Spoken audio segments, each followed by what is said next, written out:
Transformer definition से start करेंगे। सब लोग अच्छे से सुनो, ये एकदम पिक्चर के स्टोरी के जैसा। तुम लोग जितना इंटरेस्ट से सुनोगे ये सब, आप लोगों को ये लाइफ टाइम मतलब लॉन्ग ये याद रहेगा। ट्रांसफॉर्मर डेफिनेशन से स्टार्ट कर रहा हूँ। ट्रांसफॉर्मर मैं दो डेफिनेशन बताने वाला हूँ, एक राइट डेफिनेशन एक रॉन्ग डेफिनेशन। पहले रॉन्ग डेफिनेशन सुनो क्या है। रॉन्ग डेफिनेशन, गलत definition. It is transformer, it is a device which convert electrical power from one circuit to another circuit without changing its frequency।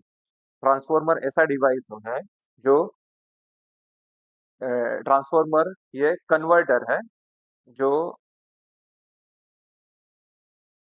Electrical power transform करता है primary to secondary, secondary to primary without changing its frequency.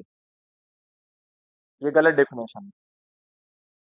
Transformer it is a device which can convert and correct definition क्या है? It is a device which transform electrical power from one circuit to another circuit without changing its frequency। देखो right definition wrong definition क्या difference है। First definition जो मैंने आपको बताया wrong definition, उसमें कन्वर्ट वर्ड यूज किया था मैंने, convert word. And second definition में मैंने ट्रांसफॉर्म वर्ड यूज किया था। Transformer is a not converter.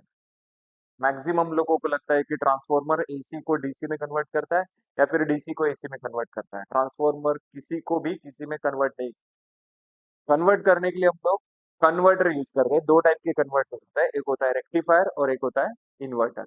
Rectifier क्या करता है, एसी को डीसी में कन्वर्ट करता है, एंड इन्वर्टर क्या करता है, डीसी को एसी में कन्वर्ट करता है। ट्रांसफॉर्मर किसी को किसी में कन्वर्ट नहीं करता। ट्रांसफॉर्मर सिर्फ step up and step down करता है। ट्रांसफॉर्मर जो है ये सिर्फ एसी पर ही ऑपरेट होता है, डीसी पर ऑपरेट होता ही नहीं है।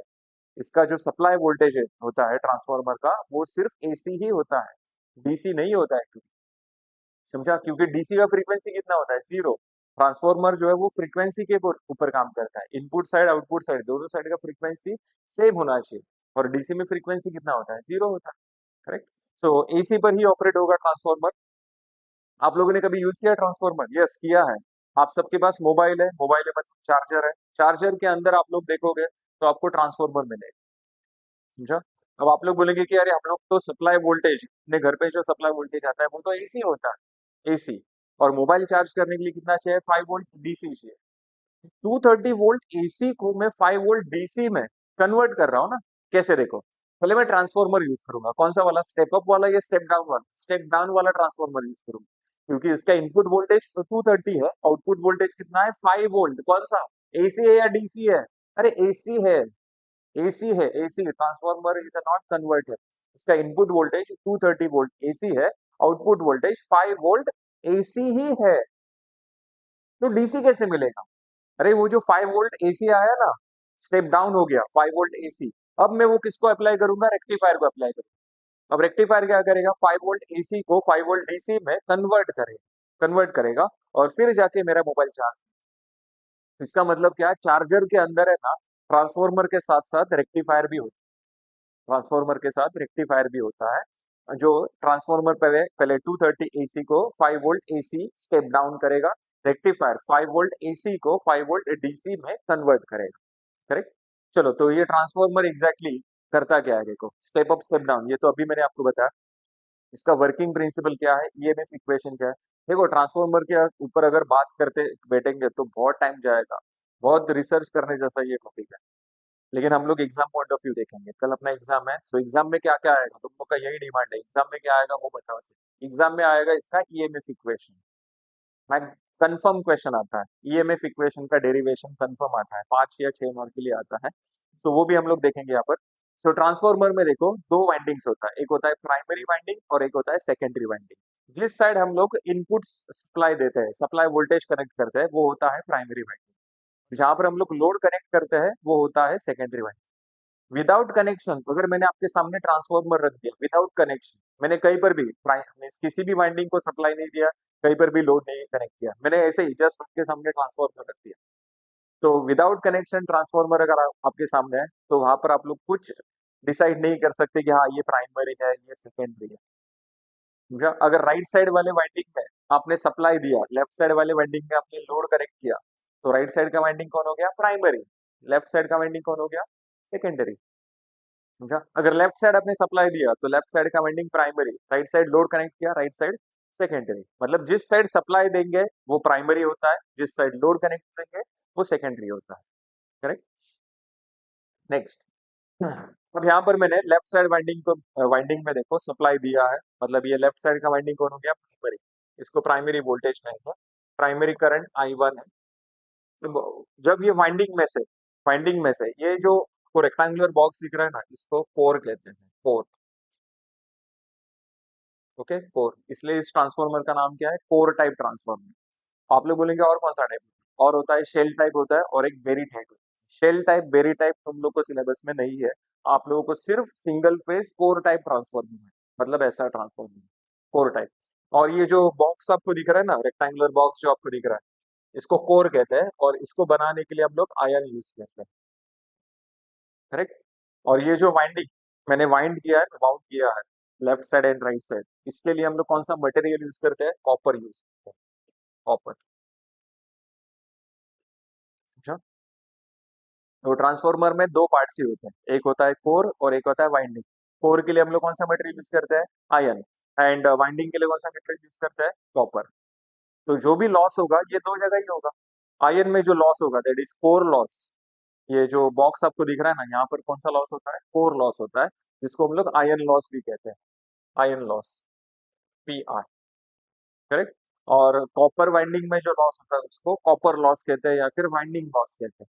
इसको हम लोग नाम देंगे PCU। और कोई जगह है ही नहीं।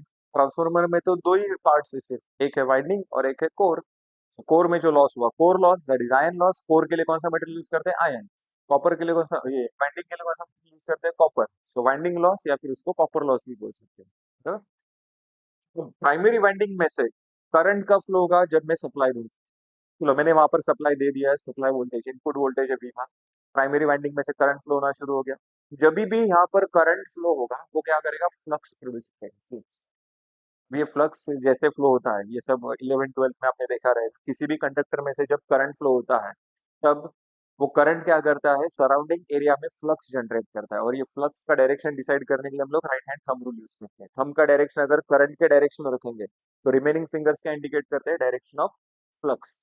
चलो ये सब डिस्कस नहीं करेंगे, टाइम वेस्ट हो जाएगा। तो यहाँ पर आ जाओ, प्राइमरी वाइंडिंग में से जैसे ही करंट फ्लो होगा वहां पर क्या होगा? फ्लक्स जनरेट होगा, फ्लक्स।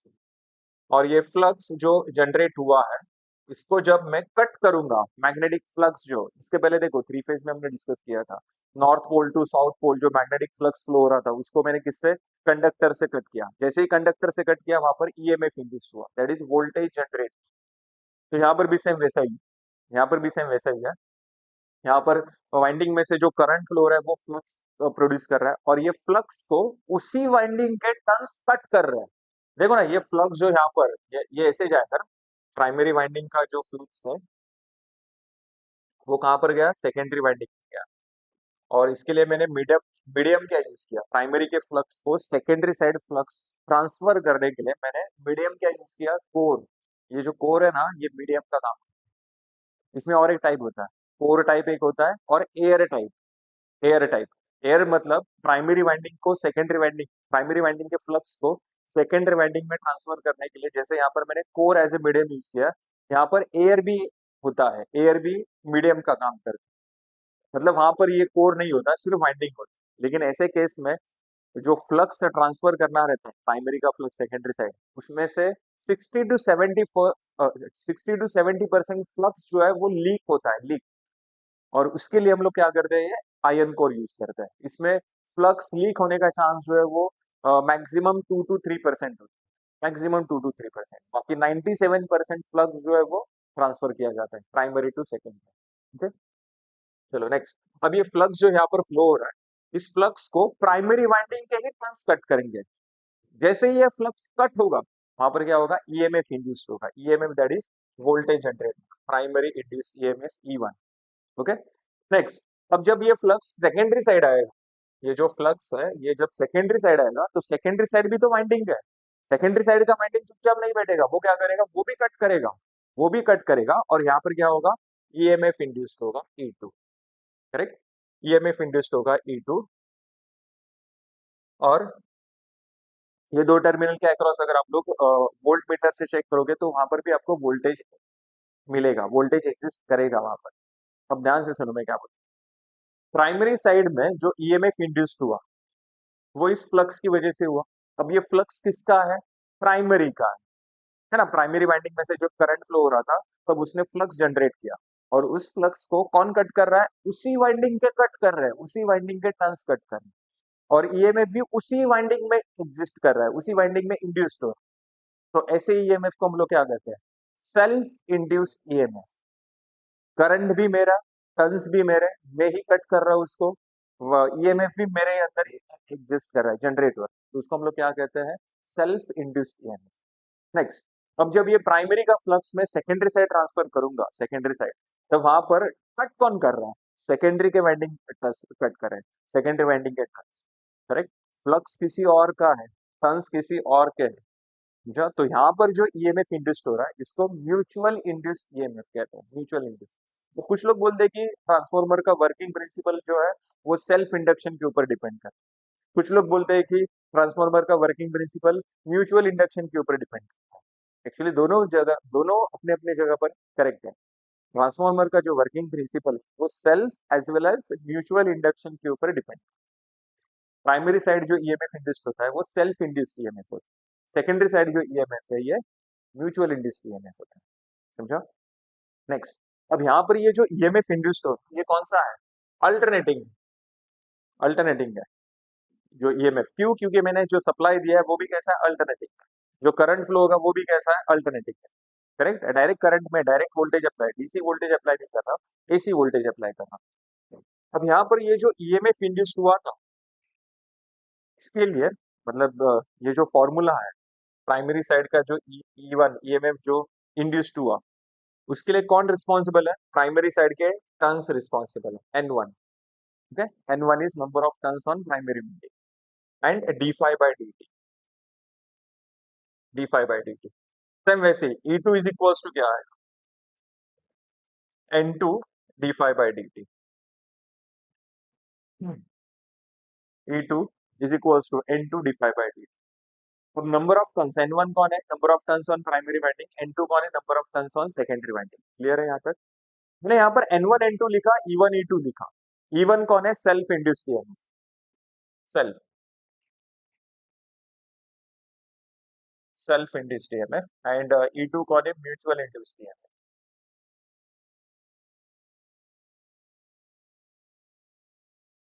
नेक्स्ट, मैंने यहाँ पर phi1 phi2 ऐसा क्यों लिखा? क्योंकि फ्लक्स जो है वो primary side and secondary side same, अलग अलग फ्लक्स नहीं है, फ्लक्स का वैल्यू सेम रहता है। इसलिए यहाँ पर देखो phi phi लिखा है। ये हो गया फैराडेज लॉ, ये हो गया Faraday's law of electromagnetic induction. ये जो फॉर्मूला तैयार किया है ये कौन से साइंटिस्ट ने तैयार किया है?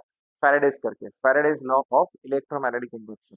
उनके बाद और एक साइंटिस्ट आया था जिसको लेंज लॉ, लेंज करके एक साइंटिस्ट आया था, उसने हमें और एक फॉर्मूला दिया है। उसने अलग से मतलब और कोई फॉर्मूला नहीं, इसी फॉर्मूले में उसने मॉडिफिकेशन किया है। क्या किया उसने? E1 is equals to minus N1 d5 by dt दिया, E2 is equals to minus N2 d5 by dt। मतलब क्या? According to Lenz law induced EMF is always opposite to cause producing it. मतलब क्या? According to Lenz law ये जो EMF है ये गद्दार, आसान भाषा में कहा जाए तो अकॉर्डिंग टू लेंज लॉ ये जो ईएमएफ है ना ये गद्दार है। मतलब क्या? जिसकी वजह से वो जनरेट होता है ना उसी को वो अपोज करता है। अब ये ईएमएफ E1 बताओ किसकी वजह से जनरेट हो? किसकी वजह से? फ्लक्स की वजह से, करेक्ट। फ्लक्स ही नहीं होता तो उसको टर्न्स कट करते क्या? फ्लक्स आ गया, फ्लक्स को किसने कट किया? टर्न्स ने कट किया। जैसे ही कट किया वहां पर ईएमएफ इंड्यूस्ड हुआ। लेकिन मुझे बताओ यहाँ पर फ्लक्स क्या ऐसे ही आसमान से गिरा क्या? नहीं, फ्लक्स किसके वजह से आया? करंट की वजह से। करंट फ्लो होने लगा ना सर्किट में से, वाइंडिंग में से करंट फ्लो हो रहा था, तब उसने क्या किया? फ्लक्स प्रोड्यूस किया। मतलब ईएमएफ इंड्यूस्ड होने के लिए कौन रिस्पॉन्सिबल है? फ्लक्स। फ्लक्स के लिए कौन रिस्पॉन्सिबल है? करंट। लेकिन मुझे बताओ करंट किधर से? करंट क्या ऐसे ही आया आसमान से? नहीं, करंट कब आया? जब मैंने सप्लाई दिया था, है ना, जो मैंने सप्लाई वोल्टेज दिया। तो इसका मतलब क्या है? ये E1 जो है वो फ्लक्स की वजह से जनरेट हुआ, फ्लक्स करंट की वजह से आया, करंट जो है वो सप्लाई की वजह से, V1 की वजह से। इसका मतलब क्या है, E1 जो है वो इनडायरेक्टली किसकी वजह से जनरेट हुआ है, V1 की वजह से जनरेट हुआ है। तो ये जो E1 है वो V1 को क्या करता है, अपोज करता है, अपोज। और इसीलिए इसीलिए लेंस ने क्या किया, यहाँ पर माइनस साइन दिया। इसकी वजह से ये जो ईएमएफ है ना, उसका नाम पड़ गया back EMF. According to Lenz ये ईएमएफ का नाम क्या पड़ गया, बैक ईएमएफ। चलो तो इसके बारे में हम लोग डिस्कस करेंगे। पहले ये फॉर्मूला देखो, अगर मैं यहाँ पर माइनस साइन नहीं देता, माइनस साइन, तो ये फैराडेज लॉ, जैसे ही माइनस साइन आ गया लेंस लॉ बन गया। दो साइंटिस्ट के दो अलग अलग पेटेंट है, अलग अलग फॉर्मूलेस के पेटेंट है। लेंस का अलग है एंड फैराडेज का अलग है। आप लोग सोच रहे होंगे यार मैं भी उस समय में हूँ, तो मैं भी ऐसा कुछ तो करता और मेरे नाम के भी लॉ बन सकते थे। जैसे मैकेनिक्स में देखो, मैकेनिक्स में एनएसएल, न्यूटन सेकंड लॉ क्या है, summation of force is equals to mass into acceleration. और एक साइंटिस्ट आ गया डीएलएम्बर्ट करके, उसने क्या किया, एमए को लेफ्ट साइड शिफ्ट किया, summation of force minus MA is equals to zero, बन गया। न्यूटन का एक अलग से पेटेंट है एंड डीएलएम्बर्ट का अलग से पेटेंट है, करेक्ट। तो ये साइंटिस्ट लोग क्या करते हैं, पहले वाले साइंटिस्ट का फॉर्मूला लेते हैं, उसमें मॉडिफिकेशन करते हैं, बन गया नया फॉर्मूला, जैसे नॉर्टन निकल किया था डिविनियन के साथ। नेक्स्ट ईएमएफ इक्वेशन, ध्यान से देखो अब, ये डेरिवेशन आता है, E1 is equals to minus N1 d phi by d t. अब ये जो फाई है, फ्लक्स, ये कैसा है, अल्टरनेटिंग है। कैसे पता चला अल्टरनेटिंग है, क्योंकि करंट अल्टरनेटिंग, करंट अल्टरनेटिंग क्यों है, क्योंकि मैंने जो सप्लाई दिया है वो अल्टरनेटिंग है, एसी सप्लाई दिया है। तो जो भी फ्लक्स यहाँ पर प्रोड्यूस होगा वो भी कैसा रहेगा, alternating. So phi m, okay, ये आए ओमेगा टी। चेक करो इस फ्लक्स का जो वेवफॉर्म मैंने ड्रॉ किया, स्टार्टिंग पॉइंट ओरिजिन पर है, मैक्सिमम वैल्यू क्या है, phi m. So phi is equals to, equation क्या लिखोगे, phi m sine omega t, ऐसा लिखोगे ना, phi m sine omega t. चलो फाई का वैल्यू यहाँ पर लिखो, E is equals to minus N1 d upon D t. Phi का वैल्यू है phi m sine omega t. चलो साइन का डेरिवेटिव कैलकुलेट करना है विथ रिस्पेक्ट टू टी। तो E one is equals to minus N1, five M तो constant है, उसको साइड में रखो, डी फाइव, फाइव एम को साइड में रखा, D upon D T sine omega T. Sine omega T का derivative with respect to T क्या आएगा, cos omega T, cos omega T into omega ना, derivative with respect to T calculate करना है, तो टी का जो कोएफिशिएंट है वो भी यहाँ पर मल्टीप्लाई करना पड़ेगा, करेक्ट। चलो नेक्स्ट आगे बताओ फिर। E1 is equals to, sorry, E1 is equals to minus N1 phi m. Omega का फॉर्मूला क्या है, ओमेगा मतलब 2 पाई एफ होता है, omega is equals to 2 pi f होता है। तो बताओ यहाँ पर 2 पाई एफ इंटू क्या आएगा, कॉस ओमेगा टी। लेकिन मुझे यहाँ पर ये कॉस फंक्शन नहीं चाहिए, मुझे साइन फंक्शन चाहिए, कॉस को साइन में कन्वर्ट करना है, प्लस मुझे ये माइनस साइन भी यहाँ पर नहीं चाहिए। मतलब क्या, माइनस कॉस थीटा का फॉर्मूला यूज करना है। Minus cos theta is equals to क्या होता है, साइन होता है theta minus pi by two, समझा, theta minus pi by two. तो ये याद रखो, minus cos theta is equals to sine theta minus pi by two. यहाँ पर लिखो E1 is equals to minus N1, minus sine निकल जाएगा ना, माइनस कॉस ओमेगा टी के लिए क्या आएगा, माइनस साइन निकल जाएगा, N1 phi M 2 pi F minus cos omega T को रिप्लेस करो sine omega T minus pi by two से। Okay, so E1 is equals to, अच्छे से देखो क्या आ गया फॉर्मूला, 2 पाई एफ, ये 2 पाई इज इक्वल्स टू क्या होता है, 2 pi is equals to 2 pi f into five into N1 sine omega T minus pi by two, correct. Next, अब ये वाला जो इक्वेशन आपको मिला, अच्छे से देखो और बताओ, फाई के इक्वेशन में, इसको मैं इक्वेशन 1 नाम दे रहा हूँ, इसको इक्वेशन 2 नाम दे रहा हूँ। इक्वेशन 1 में देखो phi is equals to five sine omega t. Flux का स्टार्टिंग पॉइंट कहाँ पर है, ओरिजिन पर, ओरिजिन यहाँ पर, ये मिल गया फाइव एम, ये क्या आएगा, पाई बाई टू आएगा, ये आएगा पाई, और ये आएगा 2 पाई, करेक्ट। तो फ्लक्स का स्टार्टिंग पॉइंट कहाँ पर है, ओरिजिन। ये वाला इक्वेशन अच्छे से देखो और बताओ, साइन ओमेगा टी माइनस क्या आ गया, pi by two, minus pi by two, minus sine है मतलब क्या, लैगिंग, लैगिंग, और कहाँ पर, पाई बाई टू पर। तो इसका मतलब ईएमएफ का स्टार्टिंग पॉइंट कहाँ पर है? After origin. आफ्टर ओरिजिन कितना? 5/2 पर है। तो यहाँ से वेव फॉर्म स्टार्ट हो रहा है। और ये कौन मिल गया मुझे? इसका maximum value E1 max. Correct. अब ध्यान से देखो और बताओ, ये जो ईएमएफ इक्वेशन आपने लिखा है E1 इज इक्वल्स टू, इसमें E1 इज इक्वल्स टू, ये जो वैल्यू आपको दिख रहा है इसको मैं E1 मैक्स नाम दे रहा हूँ। E1 max sine omega T minus 5/2, ऐसे नाम दे रहा हूँ। अब ये जो वैल्यू होता है इसको मैक्सिमम वैल्यू कहते हैं। Maximum value and RMS value दोनों में क्या relation? V1 is RMS value. RMS value का और एक नाम है effective value. So E1 is equals to क्या होता है? Maximum value divide by √2, divide by √2।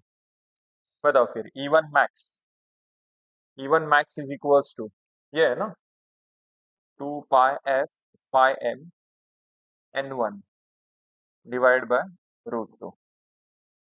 तो कैलकुलेटर में चेक करके देखो, 2 पाई अपॉन √2 कितना होता है? 2 पाई अपॉन √2 4.44 होता है। तो E1 इज इक्वल्स टू कितना आ गया? 4.44। 2 पाई अपॉन √2 का कैलकुलेशन किया, 4.44 phi m f n1। Correct, ये मिल गया मुझे प्राइमरी के लिए इक्वेशन। सेम ऐसा ही इक्वेशन आपको सेकेंडरी के लिए कैलकुलेट करना है। तो सेकेंडरी के लिए फिर से ये सब कैलकुलेशन करने की जरूरत नहीं है, आप लोग डायरेक्ट सिमिलरली लिख सकते हो। सिमिलरली क्या लिखोगे? सिमिलरली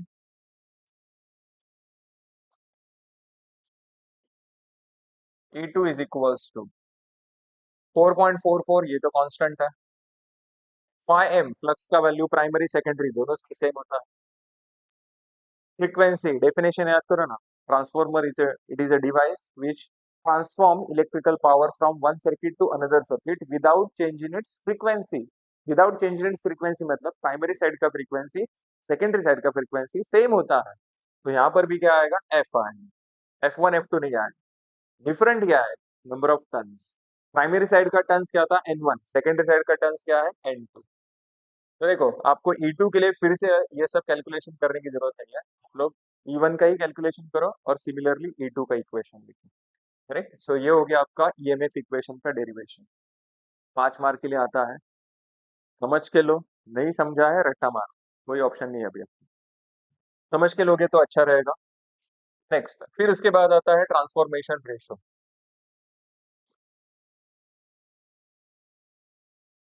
ट्रांसफॉर्मेशन रेशो,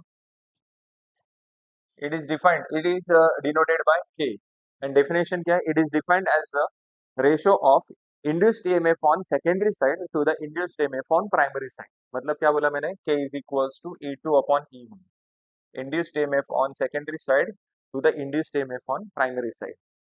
चलो तो E2 upon E1 है, फॉर्मूले पर वैल्यूज पुट करो। E2 का वैल्यू कितना? 4.44 phi m f n2 divide by क्या आएगा? 4.44 फाई m f n1। तो ये सब कैंसिल होगा, तो बचेगा क्या फिर? K is equals to E2 upon E1 is equals to N2 upon N1। Okay. अब इसमें देखो, प्राइमरी वोल्टेज है V1, प्राइमरी इंड्यूस्ड ईएमएफ है E1। दोनों के बीच का जो ड्रॉप है ना, ड्रॉप वोल्टेज ड्रॉप, इसको हम लोग निग्लेक्ट करते हैं। Neglect, neglect primary and secondary voltage drop. Secondary voltage drop, दोनों ड्रॉप्स को अगर हम लोग इग्नोर करेंगे तो क्या होगा? E2 is equals to approximate sorry E1 is equals to V1 and E2 is equals to V2 आएगा। देखो ना, V1 एंड E1 दोनों के बीच का जो ड्रॉप है वो अगर हम लोग निग्लेक्ट करते हैं, इग्नोर करते हैं, तो ये दोनों वैल्यूज जो है वो अप्रोक्सीमेटली इक्वली आएगी। तो उससे अपना रेशो क्या बनेगा? रेशो क्या बनेगा? K is equals to E2 upon E1 divide by E2 upon E1 is equals to N2 upon N1 is equals to क्या आएगा? V2 upon V1। Correct, V2 upon V। Next, अब यहाँ पर अ, ये अगर ये प्राइमरी साइड का power, input power output power अगर सेम एज्यूम करते हैं, assume input power is equals to output power. Power का फॉर्मूला क्या है in terms of voltage and current, V I. So input power क्या आएगा, V one I, and output power क्या आएगा, वी टू आई टू। दोनों पावर अगर हम लोग सेम एज्यूम करते हैं, मतलब इफिशियंसी कैसा है इसका, 100% है मैक्सिमम। कोई भी डिवाइस मीन्स इफिशियंसी किसके ऊपर डिपेंड करता है, output power and input power पे डिपेंड है। जैसे कि हम लोग जितना खाते हैं उतना काम करते हैं, नहीं करते, तभी तो अपना वेट बढ़ता है। हम लोग जितना खाते हैं उतना अगर काम करेंगे तो हम लोग का वेट कम भी नहीं होगा, वेट बढ़ेगा भी। समझा? तो इफिशियंसी जो है वो किसके ऊपर डिपेंड करता है, इनपुट पावर आउटपुट पावर के डिपेंड डिपेंड करता है। जितना आपने इनपुट दिया है उतना ही वो सिस्टम अगर आउटपुट दे रहा है, मतलब वो सिस्टम कैसा है, 100% इफिशियंट है। तो यहाँ पर मैंने एज्यूम किया, तो इससे क्या होगा देखो, वी वन को राइट साइड शिफ्ट करो, आई वन को लेफ्ट साइड शिफ्ट करो, तो ये आएगा I one upon I two is equals to V two upon V one आए। बताओ फिर, V two upon V one मिला है, and V two upon V one is equals to क्या है, I one upon I two. समझा?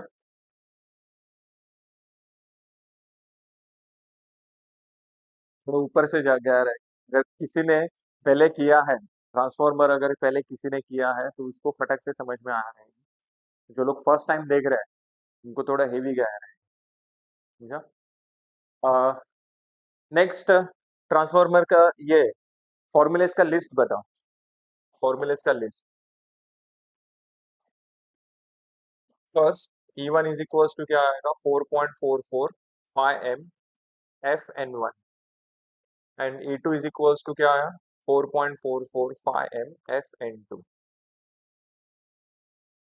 Second, K is equal to क्या formula आया, E two upon E one, next N two upon N one, next V two upon V one, and last I one upon I two. यहाँ पर mistake होता है सब लोगों का, ये two upon one, two upon one, two upon one, ये one upon two है, I one upon I two, transformation ratio. फिर उसके बाद आता है रेटिंग ऑफ ट्रांसफॉर्मर।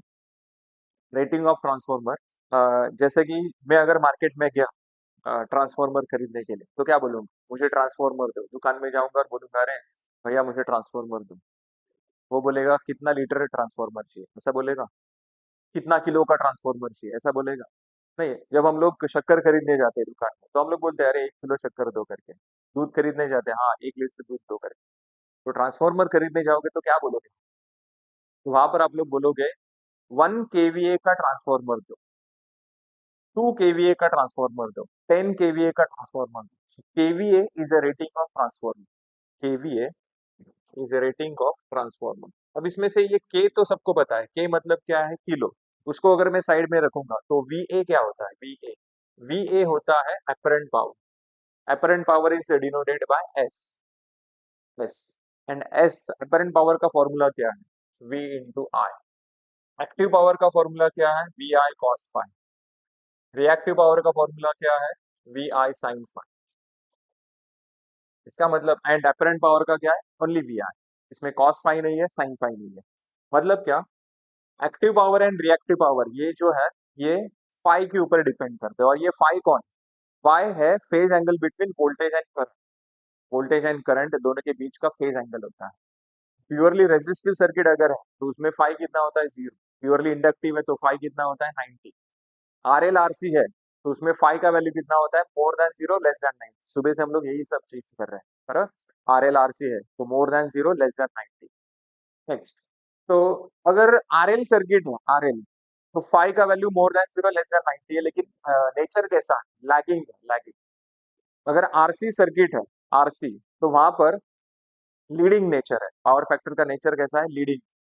लेकिन देखो ये जो ट्रांसफॉर्मर है, ट्रांसफॉर्मर जैसे कि ट्रांसफॉर्मर पर हम लोग किसी भी टाइप का लोड अप्लाई कर सकते हैं। आरएल लोड अप्लाई करो, आरसी लोड अप्लाई करो।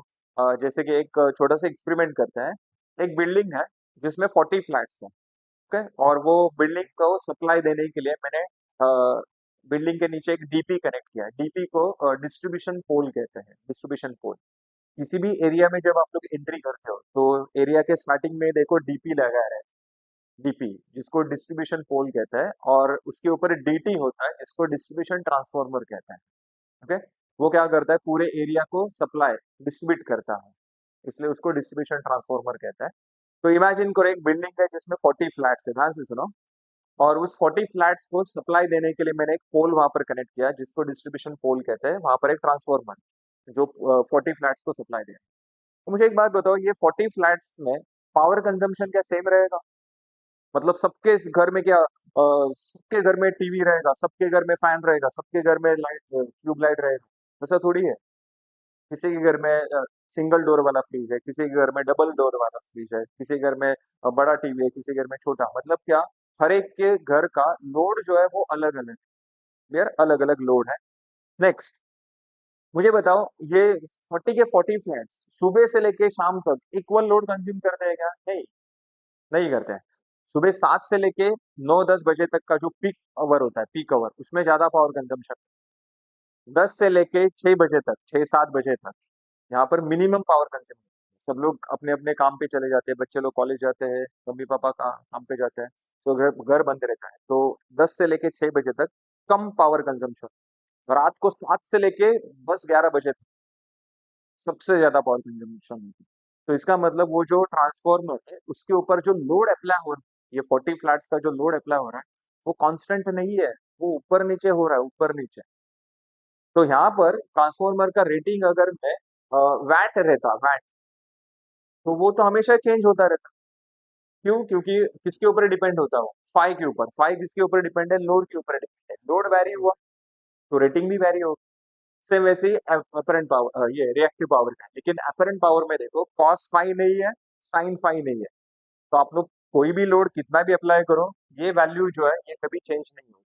तो इसलिए ट्रांसफार्मर का जो रेटिंग होता है वो वीए रेटिंग होती है, और जनरली हम लोग उसको किलो में लिखते हैं, इसलिए केवीए रेटिंग होती है।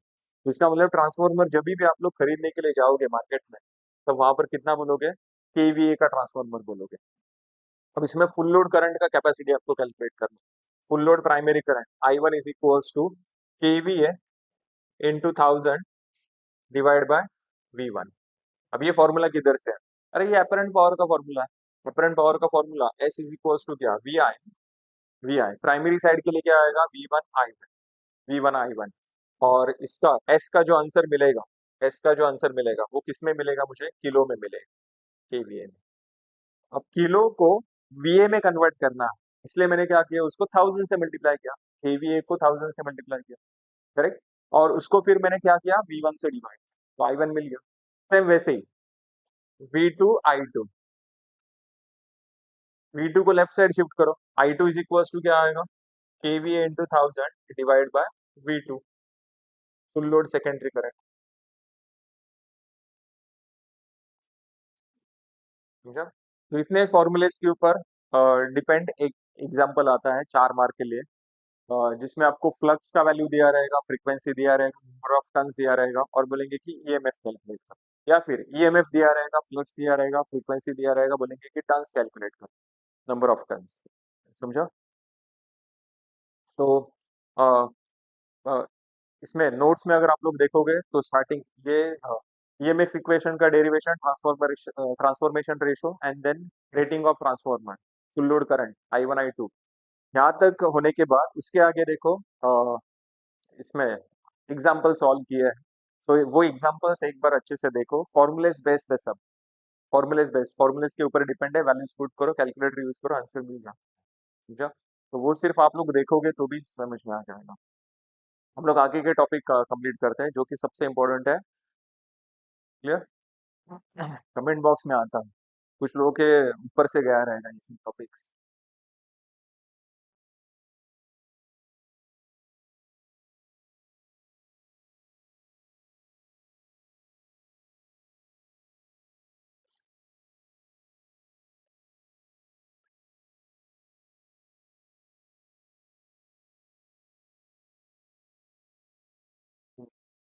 वेटेज किती आहे? केवीए मतलब किलो वोल्ट एम्पियर।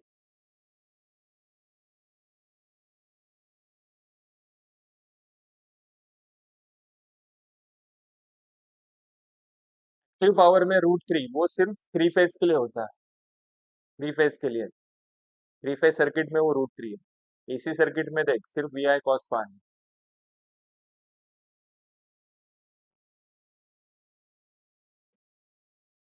अरे वो डाउनलोड वाला जो ऑप्शन है ना, वो हमने यहाँ से एक्टिव रखा है, लेकिन वो यूट्यूब की तरफ से थोड़ी देर के बाद एक्टिवेट होता है, समझा? लेक्चर खत्म होने के बाद थोड़ी देर, इमीडिएटली वो डाउनलोड वाला ऑप्शन वहां पर एग्जिस्ट नहीं करता है, थोड़ी देर के बाद वहां। तो नेक्स्ट, इसके related,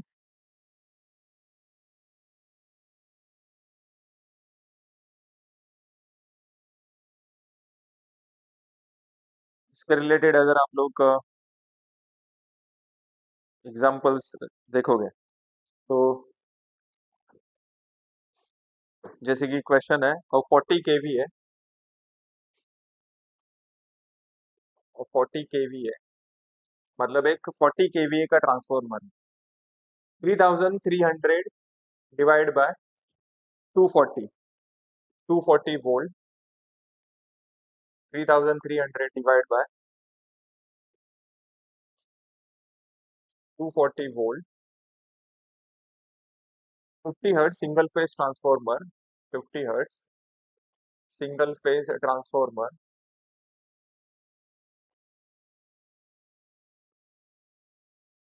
has 660 has 660 tons on the primary, on the primary। आगे क्या बोला है, determine number of turns on secondary, N2। Second, maximum value of flux in the core that is phi M calculate कर। And third, appropriate value of primary and secondary full load currents I1 and I2 का। तो बताओ, question में ध्यान से सुनो, सबसे interesting सबसे इंपॉर्टेंट पॉइंट जहां पर मैक्सिमम स्टूडेंट मिस्टेक करते हैं। क्वेश्चन में ये जो रेशो दिया रहता है इसको वोल्टेज रेशो कहते हैं, this is not a transformation ratio. यहाँ पर ट्रांसफॉर्मेशन रेशो क्या होता है, V2/V, फोर्थ वाला फॉर्मूला, वोल्टेज रेशो, ये होता है V1/V2। ट्रांसफॉर्मेशन रेशो क्या होता है, V2/V। वोल्टेज रेशो क्या होता है, V1/V2।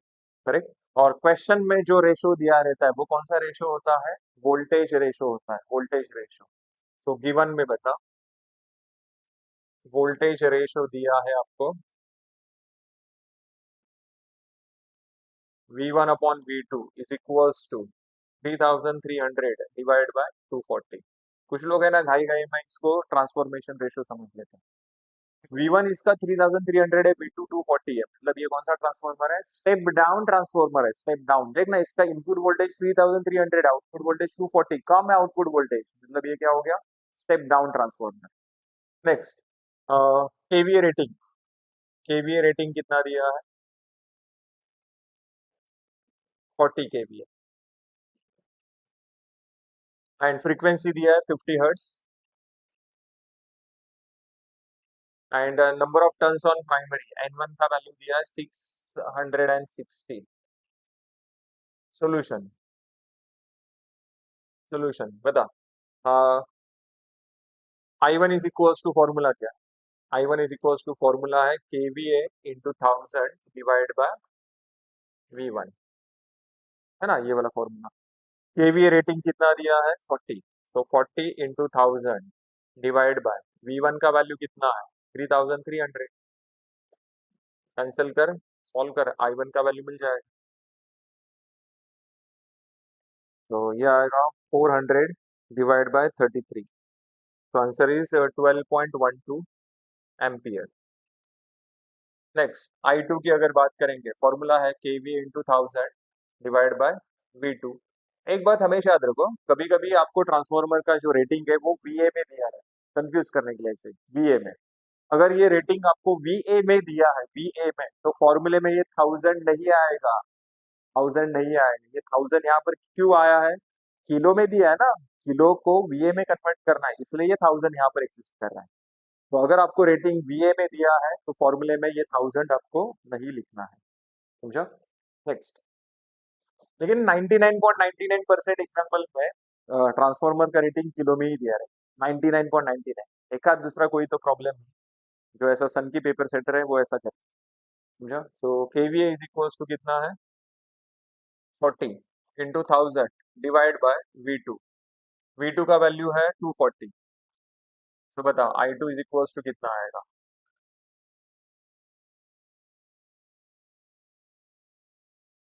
डिवाइड बाय 240,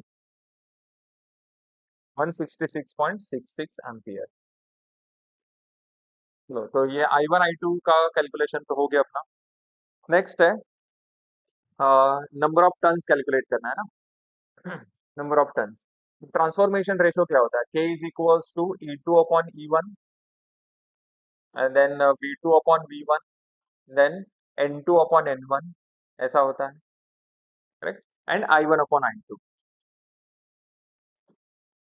हाँ, तो मेरे पास देख V2 V1 है, N1 है, N2 कैलकुलेट करना है। So V2 upon V1 is equals to N2 upon N1। Values बता।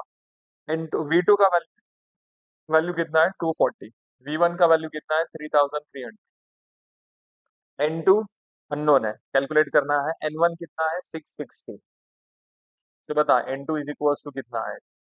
N2 is equals to 240 into 660 divide by 3348। Number of turns on secondary side 48, समझा? नेक्स्ट। अब उसके बाद क्या कैलकुलेट करना है? Maximum value of flux. So E1 is equals to V1। E1 is equals to V1, neglecting primary voltage drop. Neglecting primary voltage drop.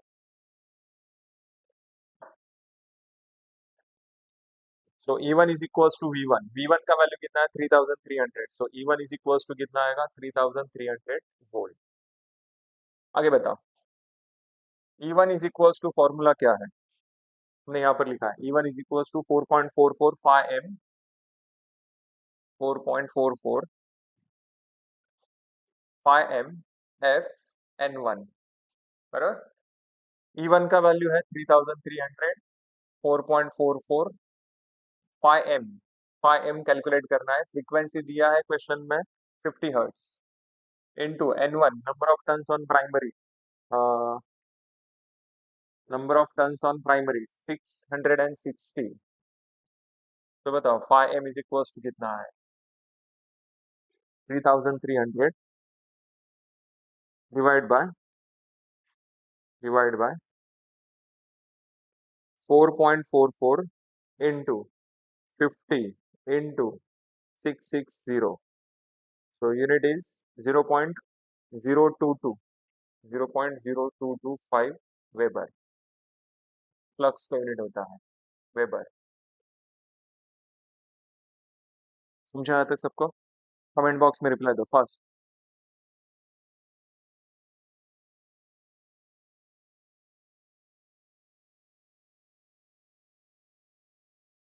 तो एकदम basic level के एग्जांपल से ही है, फॉर्मूले इसके ऊपर डिपेंड है। आप लोग नोट्स में देखोगे तो भी समझ में आ जाए। चलो, तो नेक्स्ट, अब इसके आगे जाते हैं। Phasor diagram. फेजर डायग्राम के लिए उसका जो वर्किंग है, ट्रांसफार्मर का वर्किंग, वो अच्छे से समझ के लो। दो टाइप के फेजर डायग्राम है, no load and on. Okay,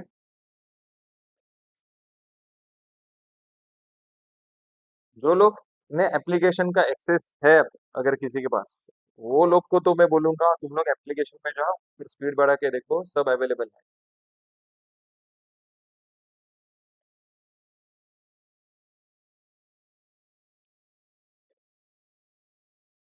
चलो, पहले नो लोड का फेजर डायग्राम देखते हैं।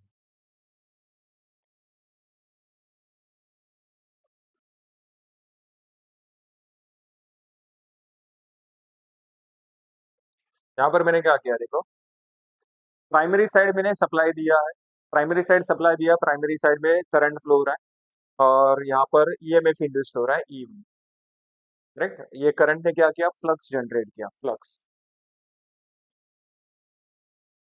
ये प्राइमरी साइड के फ्लक्स को सेकेंडरी साइड ट्रांसफर करने का काम किसका है, ये कोर का है ना, कोर मीडियम का काम है।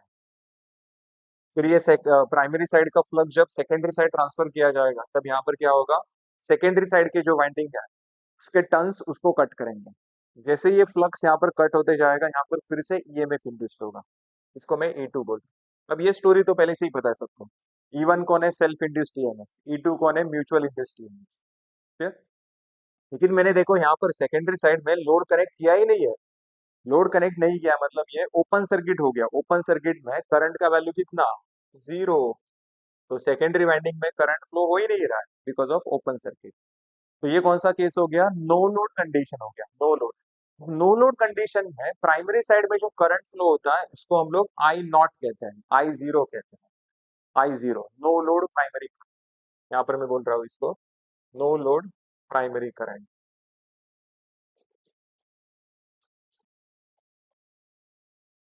समझे यहाँ तक सबको, I0 no load primary current. Next, और इसने कितना फ्लक्स जनरेट किया है, 5। ये जो नो लोड प्राइमरी करंट है ना, I0, इसके पास दो काम होते हैं, इसके पास दो काम होते हैं। एक होता है फ्लक्स जनरेट करना और एक होता है पावर लॉस करना, पावर लॉस। मैंने यहाँ पर क्या बोला, ये वाइंडिंग के लिए हम लोग कौन सा मटेरियल यूज करते हैं, कॉपर मटेरियल यूज करते हैं। तो यहाँ पर कौन सा लॉस होता है, कॉपर लॉस होता है, कॉपर लॉस। लेकिन नो लोड कंडीशन ये जो कॉपर लॉस होता है ना, बहुत ही निग्लिजिबल हुआ तो क्या हुआ, वो भी हम लोग अभी यहाँ पर कंसीडर करेंगे, लेकिन बहुत ही एकदम छोटा सा होता है, इतना कुछ ज्यादा लॉस नहीं होता है। तो ये जो I0 है उसके पास दो काम होते हैं, एक होता है फ्लक्स जनरेट करना, फाई, और एक होता है कॉपर लॉस करना, करेक्ट, कॉपर लॉस। तो स्टार्ट कर रहा हूं मैं phasor diagram. Primary side and secondary side दोनों साइड में फ्लक्स का वैल्यू सेम है, तो यहाँ पर मैंने फ्लक्स को रेफरेंस लिया। समझा, फ्लक्स मैंने रेफरेंस क्यों लिया, क्योंकि primary side and secondary side flux का वैल्यू सेम है, इसलिए मैंने फ्लक्स रेफरेंस लिया। चलो, अब ये जो ईएमएफ इक्वेशन हमने देखा था, ये वाला ये वाला ईएमएफ इक्वेशन जो हमने देखा था, यहाँ पर देखो ये जो इंड्यूस्ड ईएमएफ होता है, इंड्यूस्ड ईएमएफ वो फ्लक्स को कैसा रहता है, लैगिंग रहता है। कितना डिग्री, 90 डिग्री। मतलब क्या, फ्लक्स एंड ईएमएफ दोनों के बीच में एंगल कितना है, 90 डिग्री। और दोनों में से लैगिंग कौन है, ईएमएफ लैगिंग है, फ्लक्स लीडिंग है। तो यही रेफरेंस लेके हम लोग यहाँ पर आए। So according to EMF equation, according to EMF equation, E1 lags flux, E1 lags flux by angle 90 degree. Okay, बोलो तो लैगिंग ड्रॉ करना है, E1 जो है वो फ्लक्स को लैगिंग ड्रॉ करना है, कितना डिग्री, 90 डिग्री। तो ये बनाया मैंने E1। अब ये जो लेंस करके साइंटिस्ट था उसने हमें क्या बताया, ये जो E1 है ये उदार, मतलब क्या, according to Lenz law induced EMF is always opposite to cause producing it. क्या बोला मैंने, induced EMF is always opposite to cause producing it. Cause मतलब कारण, कॉज म्हणजे काय, कारण, ज्याच्यामुळे तो तयार होतो ईएमएफ, त्यालाच तो अपोज करतो। तो बताओ ईएमएफ जो है वो किसकी वजह से यहाँ पर आया, E1, E1 किसकी वजह से आया, फ्लक्स की वजह से। फ्लक्स ऐसे ही आया कि आसमान से नहीं, फ्लक्स किसकी वजह से आया, करंट की वजह से। करंट क्या ऐसे ही आया क्या, नहीं, करंट किसकी वजह से आया, V1 की वजह से। इसका मतलब E1 जो है वो किसको अपोज करता है, V1। तो बता V1 कैसे ड्रॉ करेंगे, E1 ऊपर ड्रॉ करेंगे क्योंकि E1 नीचे है ना, तो E1 के अपोजिट कौन आएगा, V1। और ये मैंने किसका रेफरेंस लेके ड्रॉ किया, लेंस लॉ का रेफरेंस लेके ड्रॉ, लेंस लॉ। चलो आगे बताओ, यहाँ पर ये जो I0 है, प्राइमरी वाइंडिंग में से जो करंट फ्लो, देखना अच्छे से, वाइंडिंग मतलब कॉइल हो गया ना वो। कॉपर वायर को अगर मैं किसी मटेरियल के ऊपर ऐसा माउंट करता हूँ तो वो क्या बिहेव करेगा, कॉइल बिहेव करेगा। और कॉइल मतलब क्या होता है, आरएल सर्किट होता है। आरएल सर्किट मतलब क्या, लीडिंग करंट होता है। तो इसका मतलब क्या, ये जो I0 है, I0 वो V1 को कैसा रहेगा, लैगिंग रहेगा, lagging I0। V1 and I0 दोनों के बीच में जो एंगल है वो होता है फाई जीरो, ये होता है फाई जीरो। अब सब लोग यहाँ पर कंफ्यूज होता है, यहाँ पर भी फाई दिख रहा है, यहाँ पर भी फाई दिख रहा है, लेकिन यहाँ का जो फाई है ये कौन है, फ्लक्स है, फ्लक्स। ये कौन है, फ्लक्स। और यहाँ का जो फाई है ये कौन है, phase angle, phase angle between voltage and current. Correct. चलो ये हो गया। अब चलो मैकेनिक्स में जाओ। मैकेनिक्स में मैंने आपको रिजोल्यूशन ऑफ फोर्सेस बताया था। क्या था डायलॉग उसके लिए, जिसका एंगल उसका कॉस। सेम वही कंसेप्ट यहाँ पर यूज करो। ये जो आई जीरो है ये फर्स्ट क्वाड्रेंट की तरफ जा रहा है, फर्स्ट क्वाड्रेंट की तरफ, मतलब उसका x component positive, y component positive. X component positive मतलब कैसा आएगा, टूवर्ड्स राइट ना, ऐसा। एंड वाई कंपोनेंट भी पॉजिटिव, वो ऐसा ऊपर आएगा। Correct, x component and y component. बता, जिसका एंगल उसका कॉस, ये एंगल फाई जीरो किसका है, वाई का है ना, वाई का, तो वाई में कौन आएगा, cos. So I zero cos phi zero. And X में कौन आएगा, sine zero, I zero sine phi zero. Correct. Mechanics का कंसेप्ट यहाँ पर यूज किया, रिजोल्यूशन ऑफ फोर्सेस का। अब मैंने आपको क्या बोला था, ये जो आई जीरो होता है उसके पास दो काम होते हैं, उसको दो काम करना रहता है। कौन सा, एक काम होता है फ्लक्स प्रोड्यूस करना। तो देख, ये जो आई जीरो है ना, आई जीरो, वो भी क्या करता है, अपने नीचे दो लोगों को रखता है। दो काम करना है ना उसको, तो वो क्या करता है, अपने नीचे दो लोगों को रखता है। एक होता है आई म्यू, एक होता है आई म्यू, जिसका फॉर्मूला है आई जीरो साइन फाइव जीरो। और एक होता है आई डब्ल्यू। आई जीरो ने कितने लोगों को काम पे रखा है, दो लोगों को काम पे रखा है, एक आई म्यू को और एक आई डब्ल्यू को। आई म्यू क्या करता है, फ्लक्स प्रोड्यूस करने के लिए जाता है, और आई डब्ल्यू क्या करता है, वो पावर लॉस करता है। पावर लॉस कौन सा, देखना, I zero cos five zero V one के फेज में है ना, वी वन के, तो दोनों का मल्टीप्लीकेशन कर क्या आएगा, V one I zero cos five zero, V one I zero cos five zero. इसी को क्या कहते हैं हम लोग, पी आई कहते हैं, पी आई। पावर लॉस कौन सा, आयरन लॉस, आयरन लॉस कहते हैं इसे। समझा। So P I is equals to V one I zero cos five zero. तो ये देखो, I zero cos five zero ये किसके लिए रिस्पॉन्सिबल है, पावर लॉस करने के लिए रिस्पॉन्सिबल है। तो इसको हम लोग कौन सा कंपोनेंट कहते हैं, पावर कंपोनेंट कहते हैं। पावर कंपोनेंट या फिर एक्टिव कंपोनेंट कहते हैं। क्यों एक्टिव कंपोनेंट, क्यों, अच्छे से देख, ये जो फॉर्मूला दिख रहा है ये किसका फॉर्मूला दिख रहा है, एक्टिव पावर का फॉर्मूला दिख रहा है। इसलिए इस कंपोनेंट को क्या कहते हैं, एक्टिव कंपोनेंट कहते हैं या फिर पावर कंपोनेंट कहते हैं। और ये जो कंपोनेंट है आई जीरो साइन फाइव जीरो, वो किसके फेज में है, फ्लक्स के फेज में। तो इसको हम लोग कौन सा कंपोनेंट कहते हैं, मैग्नेटाइजिंग कंपोनेंट कहते हैं, मैग्नेटाइजिंग। समझ में आया रहेगा, यस और नो, कमेंट बॉक्स में रिप्लाई चाहिए, कमेंट बॉक्स में रिप्लाई चाहिए, समझा, यस और नो।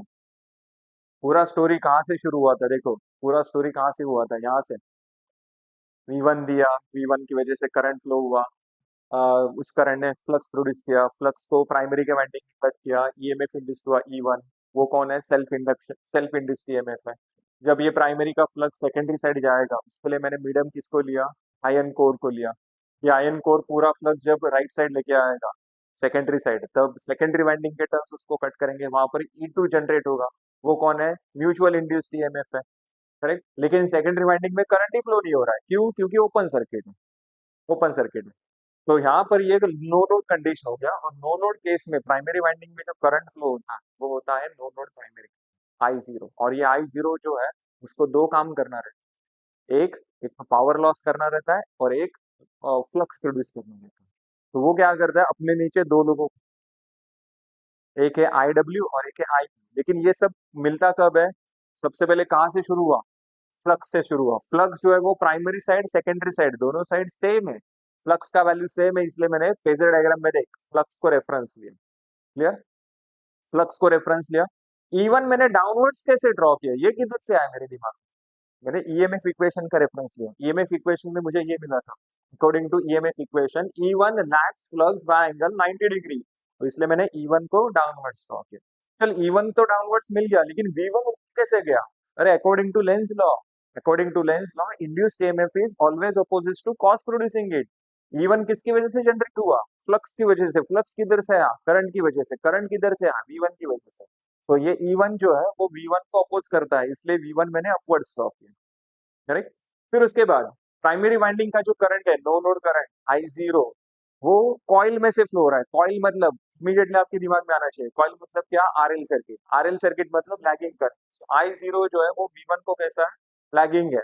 दोनों के बीच में एंगल कितना आ गया? 5-0। 5-0 मतलब फेज एंगल, ये वाला 5 मतलब फ्लक्स। क्लियर? अब ये जो I0 है उसको रिजोल्व करना है। चलो हम लोग कहां पर गए? मैकेनिक्स में। मैकेनिक्स में गए, जिसका एंगल उसका कॉस, जिसका एंगल उसका कॉस। एंगल y का है, सो y में कॉस, x में कौन आएगा? Sine. I0 cos five zero, I0 sin five किया। चल next, I0 cos five zero जो कि V1 के फेज में, V1 के फेज में, तो वो कौन हो गया? Active component, power component. देखना, I0 cos फाइव जीरो को V1 से मल्टीप्लाई कर, दोनों को मल्टीप्लाई किया, मुझे कौन सा? एक्टिव पावर मिलेगा। एक्टिव पावर कंपोनेंट मिलेगा। इसी को हम लोग क्या कहते हैं? आयन लॉस कहते हैं। और जो फ्लक्स के फेज में है I0 sin फाइव जीरो, उसका काम क्या है? फ्लक्स प्रोड्यूस करना। उसको हम लोग मैग्नेटाइजिंग। समझा? तो ये जो I0 cos फाइव जीरो जो है वो निग्लिजिबल, मतलब कम रहता है, कम रहता है हमेशा। इतना याद रखो। चलो फटाफट रिप्लाई चाहिए। समझा सबको? ये नो लोड का फेजर डायग्राम। नो लोड का फेजर डायग्राम।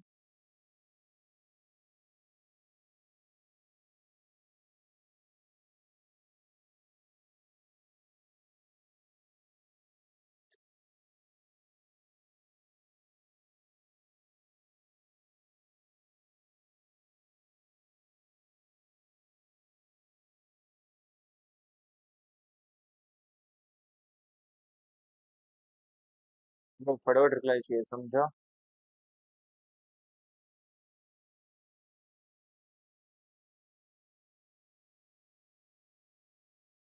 ट्वेल्व का रिजल्ट नहीं आया तो देना पड़ेगा रे, दे के रख। रिजल्ट आने के बाद दोनों में से जो बेस्ट है वो कंसीडर होगा।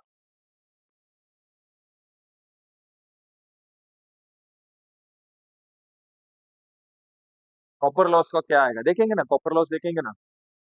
नो लोड में कॉपर लॉस नहीं होता है। नो लोड केस में कॉपर लॉस नहीं होता है, ओनली आयन लॉस होता है। ओके। चलो ये हो गया नो लोड का फेजर डायग्राम। ऑन लोड का फेजर डायग्राम देखते हैं। देख, इसी स्टोरी को मुझे कंटिन्यू करना है, ध्यान से सुनो।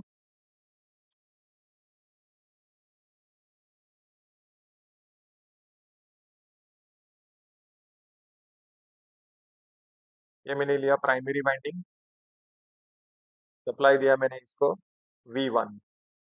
जैसे ही सप्लाई दिया, यहाँ पर करंट फ्लो होने लगा I0।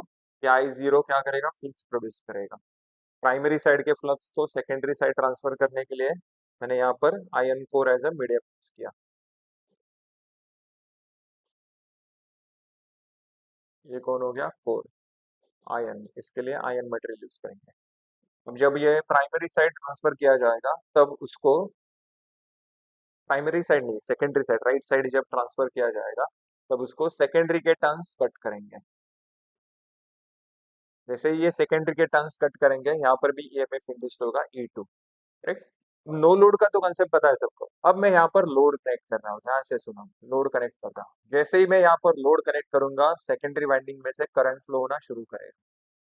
सेकेंडरी वाइंडिंग में से ही जैसे ही करंट फ्लो होना शुरू करेगा, वो करंट चुपचाप थोड़ी बैठेगा। वो करंट क्या बोलेगा? मैं भी फ्लक्स तैयार करेगा। जैसे I0 ने फ्लक्स तैयार किया ना, I0 बोला मैंने I0 ने फ्लक्स तैयार किया। कितना फ्लक्स तैयार किया? 5। जब तक यहाँ पर लोड नहीं था तब तक सब ठीक ठाक चल रहा था। सेकेंडरी वाइंडिंग का लोड नहीं था, करंट का वैल्यू 0 था। लेकिन जैसे ही लोड आ गया, करंट फ्लो होना शुरू करेगा। जैसे ही करंट फ्लो होगा, ये I2 जो है ये खुद का फ्लक्स तैयार करेगा। चलो, तो ये जो सेकेंडरी साइड है, जो करंट फ्लो रहा है वो क्या कर रहा है? फ्लक्स प्रोड्यूस कर रहा है। फ्लक्स प्रोड्यूस कर रहा है, जो कि अपोजिट डायरेक्शन में है। जैसे ये हो गया फाइव 2 का फ्लक्स फाइव 2। अब ये फाइव 2 क्या करेगा? जो मेन फ्लक्स है ना, ओरिजिनल फ्लक्स, उसको वीक करेगा। वीक मतलब कम करेगा। क्या बोला मैंने? फाइव 2 जो फ्लक्स यहाँ पर I2 ने तैयार किया, वो मेन फ्लक्स फाइव को क्या करेगा? वीक करेगा, वीक। क्योंकि दोनों का डायरेक्शन अपोजिट है। अब फाई का वैल्यू वीक हो गया, ये फ्लक्स वीक हो गया, तो उसका इफेक्ट किसके ऊपर होगा, उसका इफेक्ट होगा ईएमएफ के ऊपर। यहाँ पर ई1 है, ई1। अब उसका इफेक्ट ई1 पर होगा, ई1 का वैल्यू डिक्रीज होगा। स्टार्टिंग में देख, हमने V1 is equal to E1 लिया था, हमने V1 is equal to E1 लिया था, ये सभी प्रॉब्लम्स में V1 is equal to E1 लिया था, करेक्ट। लेकिन लेकिन अभी यहाँ पर फ्लक्स, जो मेन फ्लक्स है वो तो वीक हो गया ना, कम हो गया, किसकी वजह से, फाई 2 की वजह से। तो ई1 का वैल्यू कम हो गया। लेकिन V1 का वैल्यू चेंज होगा क्या, अरे V1 वो तो सप्लाई वोल्टेज है, सप्लाई वोल्टेज अपने घर पे सप्लाई वोल्टेज कितना आता है, 230। मैं ऐसा घर पे बैठ के उसको 240 कर सकता हूँ क्या, 250 कर सकता हूँ क्या, नहीं। तो ये V1 जो है वो तो फिक्स्ड है, फिक्स्ड है। E1 का वैल्यू कम हो गया, स्टार्टिंग में दोनों सेम थे देख, V1 E1, लेकिन E1 का वैल्यू कम हो गया, क्यों, क्योंकि फ्लक्स कम हो गया। फ्लक्स किसकी वजह से कम होगा, फाई 2 की वजह से। फाई 2 किसकी वजह से आया, I2 की वजह से। I2 किधर से आया, लोड की वजह से, लोड मैंने अप्लाई किया तब I2 आ गया। चल अब नेक्स्ट, E1 का वैल्यू कम हो गया। अब E1 का वैल्यू कम हो गया, V1 तो उतना ही है, तो देखना दोनों के बीच का डिफरेंस बढ़ गया। इस डिफरेंस को हम लोग क्या कहते हैं, पोटेंशियल डिफरेंस कहते हैं। क्योंकि ये भी तो पोटेंशियल है, ये भी पोटेंशियल, पोटेंशियल मतलब वोल्टेज है ना, पोटेंशियल का यूनिट क्या होता है, वोल्ट्स। तो ये भी वोल्टेज है, ये भी वोल्टेज है। स्टार्टिंग में दोनों सेम थे, लेकिन ये E1 कम हो गया, V1 उतना ही है, तो दोनों के बीच का डिफरेंस इंक्रीज हो गया, तो इस डिफरेंस को क्या कहते हैं, पोटेंशियल डिफरेंस कहते हैं। पोटेंशियल डिफरेंस एंड करंट दोनों डायरेक्टली प्रोपोर्शनल है। अगेन फिर से हम लोग कहाँ पर गए, ओम्स लॉ के ऊपर। Current is directly proportional to the potential difference, अरे ओम्स लॉ है नहीं जो। पोटेंशियल डिफरेंस इंक्रीज हो गया तो क्या होगा, प्राइमरी वाइंडिंग में एक्स्ट्रा करंट फ्लो होगा। एक्स्ट्रा करंट वो होता है I2 डैश, वो होता है I2 डैश, करेक्ट। अब देख पिक्चर में तीसरा करंट आ गया, पिक्चर में तीसरा करंट आ गया I2 डैश। ये I2 डैश क्या करेगा, I2 डैश चुपचाप नहीं बैठेगा, वो बोलेगा मैं भी फ्लक्स तैयार करें, मैं भी फ्लक्स तैयार करें। चल इसमें आ गया, देख बहुत राड़ा हो रहा है इसको, बहुत राड़ा हो रहा है। I2 डैश आ गया, उसने भी फ्लक्स तैयार किया, उसने भी फ्लक्स तैयार किया। सो ये आ गया फाई 2 डैश, I2 डैश। देख पिक्चर में I2 डैश आ गया, वो फ्लक्स तैयार करेगा फाई 2 डैश। अब यहाँ पर क्या हो रहा है देख, दोघांचं भांडण तिसऱ्याचा लाभ, पण लहानपणी गोष्ट ऐकलेली, दोघांचं भांडण तिसऱ्याचा लाभ, सेम तीच गोष्ट इथे होते हैं। फाई 2 डैश एंड फाई 2 ये दोनों में झगड़ा शुरू हो गया, दोनों में झगड़ा शुरू हो गया, और दोनों ने एक दूसरे को मार डाला, दोनों ने एक दूसरे को मार डाला, और पिक्चर में बच गया सिर्फ फाई। याचा फायदा झाला फाईचा, फाईचा फायदा झाला। ये फाई 2 डैश ने क्या किया, अपना खुद का फ्लक्स तैयार किया फाई 2 डैश। ये फाई 2 डैश एंड फाई 2 दोनों ने एक दूसरे का गला काट दिया, और उसकी वजह से अभी सर्किट में बच गया कौन, सिर्फ फ्लक्स फाई बच गया, फाई, करेक्ट। तो इसका मतलब क्या है, नो लोड कंडीशन में कोर में से कितना फ्लक्स फ्लो हो रहा था, फाई। ऑन लोड कंडीशन में भी कितना फ्लक्स फ्लो हो रहा है, फाई, समझा। और ये फ्लक्स का वैल्यू जो है नो लोड ऑन लोड दोनों केसेस में सेम रहता है, और इसीलिए आयन लॉस जो है, आयन लॉस जो किसके ऊपर डिपेंड है, फाई के ऊपर डिपेंड है ना, फ्लक्स के ऊपर डिपेंड है, तो ये कांस्टेंट होता है। आयन लॉस को इसीलिए कांस्टेंट कहते हैं, क्योंकि no load and on load दोनों केसेस में फ्लक्स का वैल्यू सेम होता है, समझा। चलो तो यहाँ पर फाई 2 डैश दोनों ने एक दूसरे को काट दिया, फाई आ गया, तो पिक्चर में सिर्फ फाई बच गया। चलो ये सब समझ में आने के बाद अब हम लोग फेजर डायग्राम स्टार्ट कर सकते हैं, फेजर डायग्राम। लेकिन उसके पहले एक इसका सर्किट डायग्राम, इक्विवेलेंट सर्किट बनाते हैं। प्राइमरी साइड का वोल्टेज V1, ओके। ये कॉइल है ना, कॉइल मतलब आरएल सर्किट होता है। तो ये लिया मैंने R1 primary winding resistance, X1 primary winding reactance, और ये ट्रांसफार्मर का सिंबल है। ये दो लाइंस का इंडिकेट करते हैं आयन कोर, आयन कोर। ये सेकेंडरी वाइंडिंग, ये प्राइमरी वाइंडिंग। सेकेंडरी साइड भी देख, कॉइल है ना, कॉइल मतलब आरएल कॉम्बिनेशन। सेकेंडरी वाइंडिंग का रेजिस्टेंस कौन, R2, रिएक्टेंस कौन, X2, और यहाँ पर मैंने लोड कनेक्ट किया,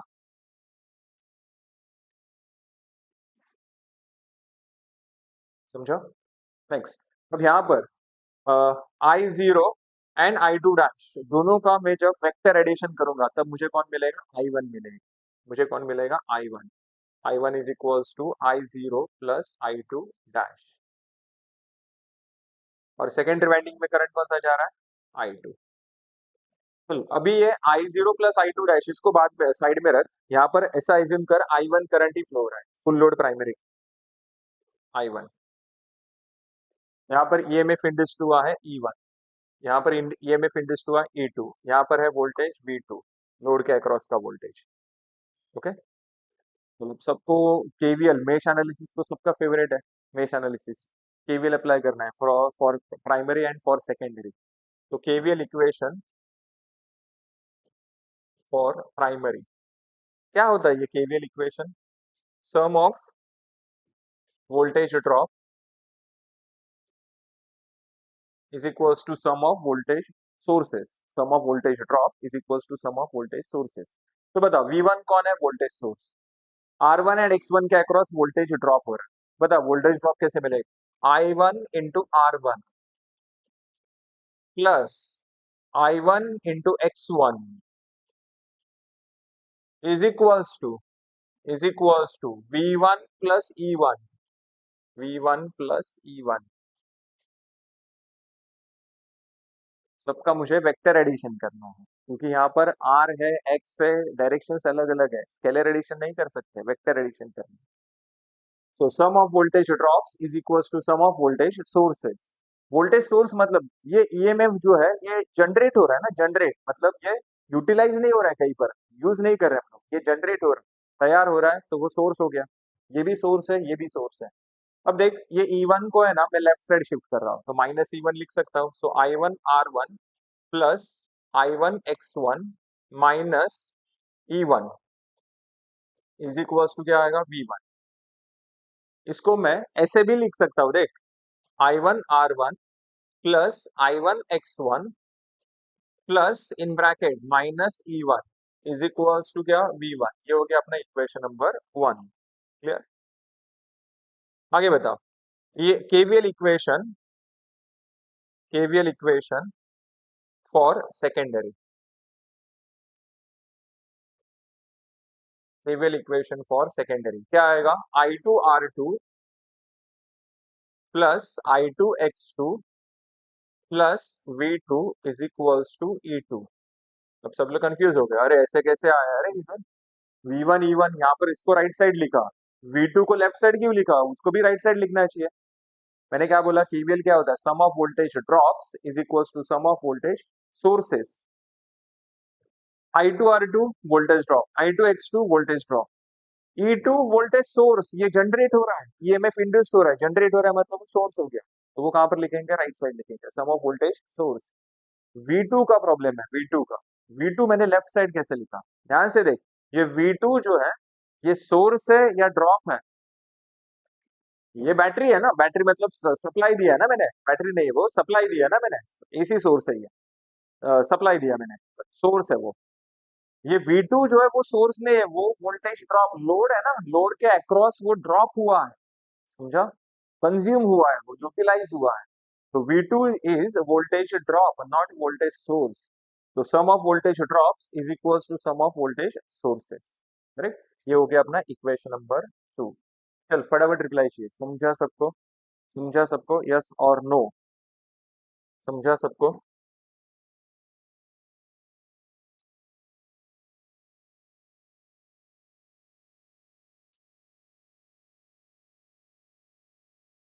कमेंट बॉक्स में रिप्लाई चाहिए फास्ट। अब आएगा असली मजा, अब आएगा असली मजा। यस और नो फटाफट रिप्लाई दो फास्ट। चलो तो आगे बढ़ते हैं। फेजर डायग्राम की शुरुआत करते हैं, ऑन लोड के फेजर डायग्राम। अब ध्यान से सुनो, जिसने भी फेजर डायग्राम किया है इसके पहले, कॉलेज में किया या फिर इधर उधर से किया है, उससे easy option, easy easy easy तरीके से मैं तुम लोग को बताने वाला हूं। ध्यान से सुनो। फर्क सिर्फ इतना है, फर्क सिर्फ इतना है, अच्छे से 15-20 मिनट सुन, ऐसा कुछ भी मत ला, अरे ऐसा नहीं है, ऐसा नहीं है, ये तो गलत है, ये ऐसा नहीं होता है। 10-15 मिनट देख, फिर सिर्फ अच्छे से, फिर उसके बाद मुझे, ठीक है? रेफरेंस किसको लेना? रेफरेंस यहाँ पर 3 ऑप्शन है, लैगिंग, लीडिंग एंड यूनिटी। और ये वो किसके ऊपर डिपेंड करता है? लोड के ऊपर डिपेंड। तो कौन से टाइप का लोड अप्लाई करना है उसके ऊपर डिपेंड है। एज्यूम कर मैंने यहाँ पर RL लोड अप्लाई किया, RL लोड। ओके, यहाँ पर मैंने RL लोड लिया है। मतलब पावर फैक्टर कैसा रहेगा, लैगिंग रहेगा, लैगिंग करंट होगा ना, लैगिंग पावर फैक्टर। जब मैं आरसी लोड लूंगा तब लीडिंग पावर फैक्टर, जब प्योरली रेजिस्टिव लोड लूंगा तब यूनिटी पावर फैक्टर। तो अभी मैं लैगिंग की बात करता हूँ, लीडिंग एंड यूनिटी बाद में हम लोग डिस्कस करेंगे। तो नेक्स्ट, तो देख ये जो लोड मैंने यहाँ पर अप्लाई किया है वो कौन सा है, आरएल, आरएल। और ये सेकेंडरी साइड देख, सभी कंपोनेंट्स तुझे कैसा दिख रहा है, सीरीज में दिख रहा है, सीरीज में। R2 X2 V2 E2 ये सब सीरीज कनेक्टेड है। सीरीज में करंट का वैल्यू सेम होता है, तो याद कर फेजर डायग्राम, एसी सर्किट के फेजर डायग्राम, सीरीज सर्किट के लिए मैंने रेफरेंस किसको लिया था, करंट को रेफरेंस लिया था। तो देख मैं यहाँ पर करंट को रेफरेंस ले रहा हूँ, तो ये मैंने किसको ड्रॉ किया यहाँ पर, I2, I2 को रेफरेंस लिया। नेक्स्ट, अब लोड में से करंट फ्लो रहा है I2, उसके अक्रॉस का वोल्टेज कौन है, V2। V2 जो है वो I2 को कैसा रहेगा, लीडिंग रहेगा। क्यों लीडिंग रहेगा, क्योंकि लोड लैगिंग RL है, तो लैगिंग करंट लीडिंग वोल्टेज। तो यहाँ पर देख मैंने यहाँ पर V2 ड्रॉ किया, मैंने यहाँ पर V2 ड्रॉ किया, जो कि I2 को कैसा रहेगा, लीडिंग रहेगा। Sorry.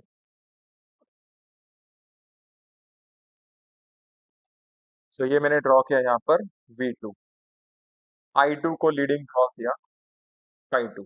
ये फ्लक्स नहीं है, ये फेज एंगल है, phase angle between V2 and V2। अब बता, V2 में मुझे किसको ऐड करना है, I2 R2 को ऐड करना है, I2 R2 that is voltage across resistance. Resistance में वोल्टेज करंट इन फेज होता है ना, मतलब क्या, ये I2 R2 जो है वो I2 के ही फेज में रहे। क्या बोला मैंने, I2 R2 जो है वो I2 के ही फेज में रहे। I2 R2 मतलब कौन है, वोल्टेज है, वोल्टेज। ओम्स लॉ देखना, V is equals to I into R। तो वोल्टेज जो है वो करंट के ही फेज में रहेगा, क्यों, क्योंकि ये रेजिस्टेंस है ना, रेजिस्टेंस, प्योरली रेजिस्टेंस। लेकिन मुझे ये I2 R2 जो है वो किसमें ऐड करना है, V2 में ऐड करना है, V2 में। तो क्या करने का देख, ये वाला जो पार्ट है ना, ये यहाँ से उठा ले और यहाँ पर रखा तूने, इसमें ऐड किया, V2 में I2 R2 ऐड किया। चल next, I2 X2, I2 X2 कौन है, voltage across inductor, pure inductor. तो प्योर इंडक्टर में लैगिंग करंट लीडिंग वोल्टेज होता है, और दोनों में एंगल कितना होता है, 90 डिग्री होता है। तो यहाँ पर देख, I2 को लीडिंग ड्रॉ करना है, I2 को लीडिंग ड्रॉ करना है, इसको I2 X2 को, ओके, I2 X2, I2 को कैसा आएगा, लीडिंग। ये I2 X2 कौन है, voltage across inductor, pure inductor में लीडिंग वोल्टेज लैगिंग करंट दोनों के बीच में एंगल 90 डिग्री। तो I2 को मैंने परपेंडिकुलर ड्रॉ किया। लेकिन ये I2 X2 मुझे किसमें ऐड करना है, ये दोनों में ऐड करना है ना। तो क्या करेंगे, इसको उठाएंगे यहाँ से और उसको यहाँ पर रखेंगे, ऐसे रख दिया। चलो अब देख, V2 का, I2 R2 का एंड I2 X2 का, तीनों का अगर मैं एडिशन करूंगा तो मुझे मिलेगा कौन, E2 मिलेगा, E2। तो ये जो यहाँ से जर्नी स्टार्ट हुआ था ना, यहाँ से जर्नी स्टार्ट हुआ था, यहाँ पर खत्म हुआ। तो ये कौन मिल गया मुझे, ये मिल गया मुझे E2, ओके, ये मिल गया मुझे E2। नेक्स्ट, अब एज्यूम क्या करें, assume K is equals to 1, transformation ratio 1 assume. और K is equals to 1 assume करने से क्या हुआ देख, E2 अपॉन E1 होता है ना, so E2 is equals to E1 आ गया। समझा क्या आ गया, E2 is equals to E1। तो ये E2 is equals to E1 आ गया, समझा, E2 is equals to E1। अब नो लोड का डायग्राम देख, E1 को फ्लक्स कैसा है, लीडिंग है, E1 लैगिंग है, फ्लक्स लीडिंग है, दोनों के बीच में एंगल कितना है, 90 डिग्री। तो यहाँ पर क्या करने का देख, यहाँ पर अब नया स्टोरी स्टार्ट हो रहा है। यहाँ पर फ्लक्स ड्रॉ किया, फ्लक्स, ये जो E1 है ना उसको 90 डिग्री, यहाँ पर एंगल कितना आएगा, 90 डिग्री। कौन मिल गया ये मुझे, फाइव, फ्लक्स मिल गया, फाइव। समझा, E1 को leading, flux leading, EMF light. Next आगे बता, ये जो फ्लक्स है, फ्लक्स, इसके फेज में कौन होता है, I म्यू होता है, इसके फेज में I म्यू होता है। तो यहाँ पर देख मुझे I म्यू मिल गया।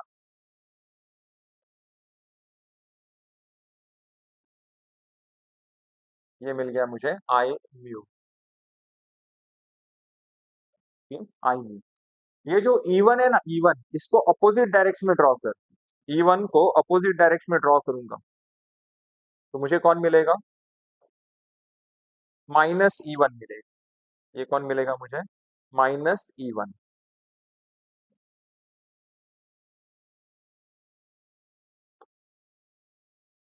-E1। Okay, next I mu, ये कौन मिल गया मुझे? आई म्यू। आई म्यू को परपेंडिकुलर कौन होता है? आई डब्ल्यू होता है। आई म्यू को परपेंडिकुलर आई डब्ल्यू, यहाँ पर आई डब्ल्यू ड्रॉ कर। आई म्यू एंड आई डब्ल्यू दोनों का वेक्टर एडिशन करना है, तो यहाँ पर मैंने क्या किया, देख, पैरेलल लाइन ड्रॉ किया। ठीक है, और दोनों का जो पॉइंट ऑफ इंटरसेक्शन, ये कौन मिल गया मुझे?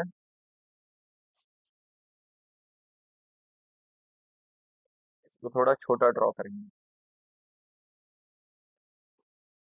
आई डब्ल्यू, और फिर दोनों का एडिशन, ये मिल गया मुझे I0।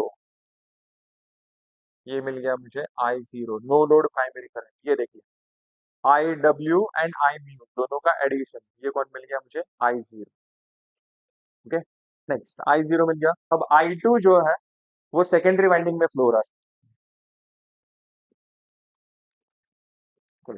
माइक कनेक्ट किया मैंने आवाज बंद होने से पहले, तो मैं कहाँ पर था देखो, I2 जो है वो सेकेंडरी वाइंडिंग में फ्लो हो रहा है। जैसे ही I2 फ्लो होने लगा, उसने फ्लक्स प्रोड्यूस किया फाई 2। फाई 2 ने क्या किया? मेन फ्लक्स को वीक किया। वो वीक होने की वजह से E1 का वैल्यू कम हो गया। E1 कम होने की वजह से पोटेंशियल डिफरेंस इंक्रीज हुआ। पोटेंशियल डिफरेंस इंक्रीज होने की वजह से प्राइमरी वाइंडिंग में एक्स्ट्रा करंट फ्लो होने लगा, I2 डैश। I2 डैश जो है वो प्राइमरी वाइंडिंग का करंट है ना, तो क्या किया देख मैंने यहाँ पर मैंने I2 को अपोजिट डायरेक्शन में ड्रॉ किया, तो इसकी वजह से यहाँ पर मुझे कौन मिल गया? I2 डैश मिल गया। I2 राइट साइड है, I2 डैश लेफ्ट साइड है। सिंपल सा लॉजिक क्या है देख, ये जो पॉइंट है ना, यहाँ से जो स्टोरी स्टार्ट हुआ था यहाँ से, इस पॉइंट के राइट साइड वाला जो डायग्राम है वो कौन है? सेकेंडरी। लेफ्ट साइड वाला जो डायग्राम है वो कौन है? प्राइमरी। अब बता, I0 and I2 dash, I0 and I2 dash दोनों का एडिशन करने के बाद मुझे कौन मिलेगा? I1 मिलेगा। I1, और कौन सा वाला एडिशन करना है? वेक्टर वाला एडिशन।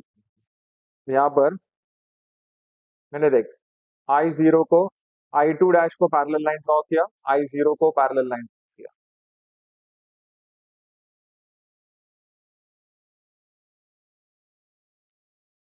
और दोनों का जो पॉइंट ऑफ इंटरसेक्शन मिला, ये वाला पॉइंट मैंने यहाँ पर कनेक्ट किया, सो ये मिल गया मुझे I1, full load primary current I1। अब देख E1, ये वाला इक्वेशन, प्राइमरी साइड के equation, I1 R1। I1 R1 कौन है? Voltage across resistance. वो किसके फेज में होगा? I1 के ही फेज में होगा। तो यहाँ पर मैंने I1 के ही फेज में ये ड्रॉ किया I1 R1। लेकिन ये I1 R1 मुझे ऐड किस में करना है? -E1 में ऐड करना। I1 R1 मुझे ऐड करना है -E1 में, तो उसको उठाकर मैंने यहाँ पर, मतलब ये जो लाइन है वो I1 को कैसा रहेगा? पैरेलल। फिर उसके बाद I1 X1 कौन है? Voltage across inductor. Voltage across inductor जो I1 को कैसा रहेगा? परपेंडिकुलर।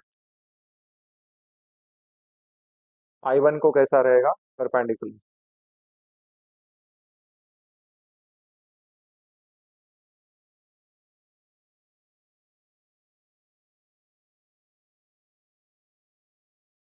I1 को परपेंडिकुलर, और ये I1 X1 मुझे ये दोनों में ऐड करना है, मतलब यहाँ से उठाकर, ये वैल्यू उठाकर यहाँ पर ऐसे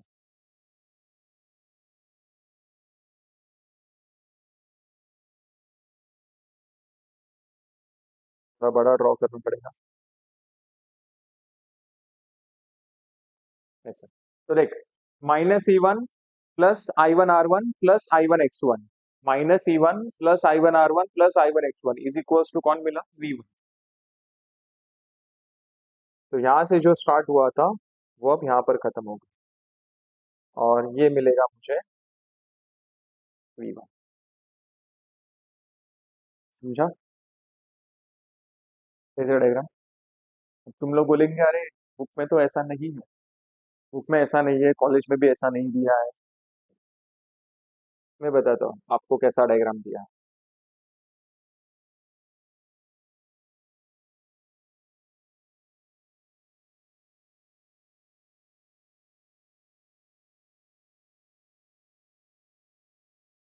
मैं आपको बताता हूँ कैसा डायग्राम दिया।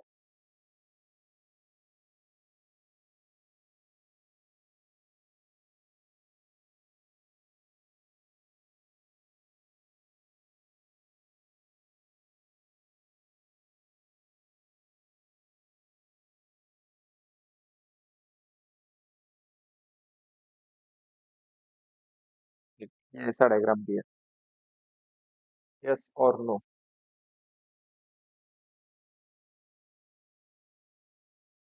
ऐसा डायग्राम उन्होंने क्या किया, फ्लक्स को रेफरेंस लिया और फेजर डायग्राम ड्रॉ किया। उन्होंने ड्रॉ करते वक्त वैसा किया है, फ्लक्स रेफरेंस लेके, लेकिन प्रोसेस अगर तू देखेगा तो उसमें फ्लक्स रेफरेंस नहीं है। उन्होंने सबसे पहले करंट रेफरेंस लिया, करंट रेफरेंस लिया। समझा? तो ये अपना वाला जो फेजर डायग्राम और बुक वाला जो, या फिर कॉलेज में जो फेजर डायग्राम देखा है, वो सब सेम ही है रे, सेम ही है। बस मैंने अपने मेथड से सॉल्व किया है, प्रोसेस से सॉल्व किया है, पूरा प्रोसेस फॉलो किया मैंने। चलो, फटाफट रिप्लाई चाहिए, समझा सबको, यस और नो? देख, लीडिंग के लिए तुम लोग को अगर चाहिए, लीडिंग के लिए तो क्या करने का, देख।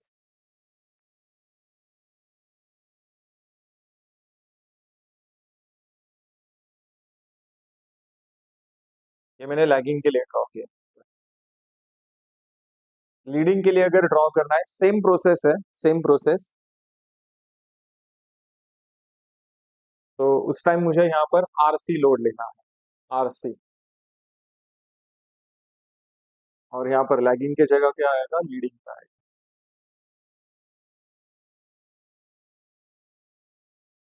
नेक्स्ट, करंट रेफरेंस लेते हैं। करंट यहाँ पर मैंने रेफरेंस लिया, ये लिया मैंने I2।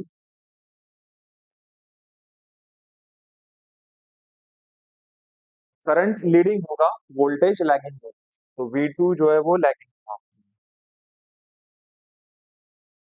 V2। बाकी I2 R2 जो है वो I2 के ही फेज में रहेगा, I2 R2 I2 के फेज में है, बराबर। लेकिन इसको ऐड किस में करना है, V2 में। इसको ऐड करना है V2 में, यहाँ पर ऐसे, करेक्ट। फिर उसके बाद I2X2, I2X2 जो है वो I2 को कैसा रहेगा, लीडिंग रहेगा, I2X2। लेकिन वो ऐड किस में करना है, I2R2 में ऐड करना है। एक सेम प्रोसेस में कर रहा होगा। नेक्स्ट, और ये सबका एडिशन करने के बाद मुझे कौन मिलेगा, यहाँ पर E2 मिलेगा। ये सबका एडिशन करने के बाद यहाँ पर मुझे मिला E2, and E2 is equals to कौन है, E1 है ना। क्यों? क्योंकि K का वैल्यू मैंने 1 एज्यूम किया। अब E1 मिल गया है, E1 को अपोजिट डायरेक्शन में ड्रॉ करूंगा, E1 को अपोजिट डायरेक्शन में ड्रॉ करूंगा तो मुझे कौन मिलेगा, -E1। और E1 को परपेंडिकुलर कौन होता है, फ्लक्स होता है। फ्लक्स एंड E1 दोनों में एंगल 90 डिग्री है, और फ्लक्स कैसा है, लीडिंग है। समझा? ये कौन मिल गया मुझे यहाँ पर, -E1। और फ्लक्स के फेज में कौन होता है, फ्लक्स के फेज में होता है आई म्यू। आई म्यू को परपेंडिकुलर कौन होता है, I W। I W, I mu and I W का एडिशन करने के बाद मुझे कौन मिलेगा, I0 मिलेगा। दोनों का एडिशन करने के बाद यहाँ पर मुझे मिलेगा I0।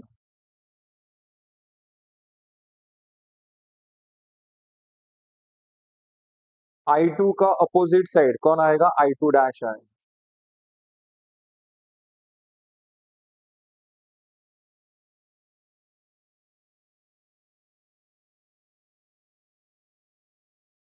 तो ये मिल गया मुझे I2 dash. I2 dash and I0 दोनों का एडिशन करना है, वेक्टर एडिशन करना है। तो I2 डैश को पैरेलल ड्रॉ किया, I0 को पैरेलल ड्रॉ किया, दोनों का एडिशन किया, ये मिल गया मुझे, ये मिल गया मुझे I1 full load primary current, I1। बताओ I1 में मुझे और क्या क्या ऐड करना है? I1R1,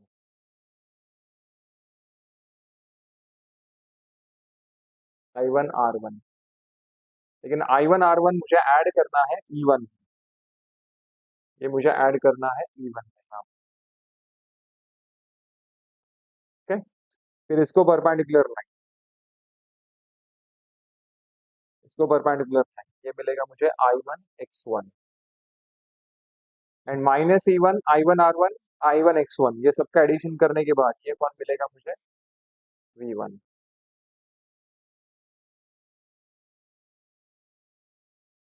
समझा? तो देखना सेम टू सेम डायग्राम है। आपको एक लॉजिक बताता हूँ।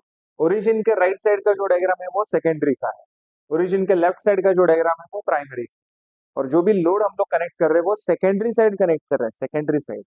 जो भी इफेक्ट होगा वो सेकेंडरी साइड पर ही होगा, लोड लैगिंग लीडिंग यूनिटिंग जो भी है। प्राइमरी साइड एंड लोड दोनों का कुछ संबंध है ही नहीं, दोनों का कोई कनेक्शन है ही नहीं, लोड का और प्राइमरी का कोई कनेक्शन नहीं है। समझा? तो इसका मतलब क्या है, लैगिंग लीडिंग एंड यूनिटी तीनों डायग्राम में ओरिजिन के लेफ्ट साइड का जो डायग्राम है वो सेम टू सेम है, बस आपको राइट साइड वाले डायग्राम में चेंजेस करना है। लैगिंग के लिए current lagging voltage leading, and leading के लिए current leading voltage lagging lagging, और दोनों में ये एंगल समझो। चलो फटाफट रिप्लाई दो, समझा ये? यस और नो?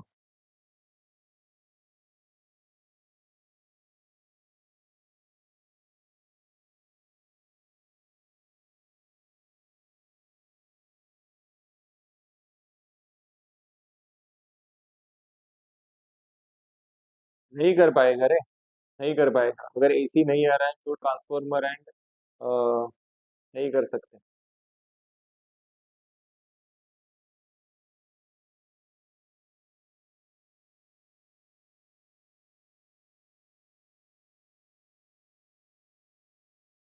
चलो कंप्लीट, फटाफट रिप्लाई दो, समझा क्या नहीं? विशाल, विशाल का एक मैसेज आया।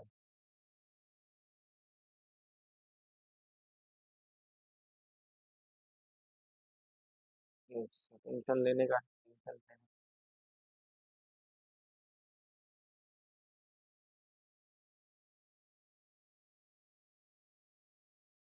बता दो सिद्धेश।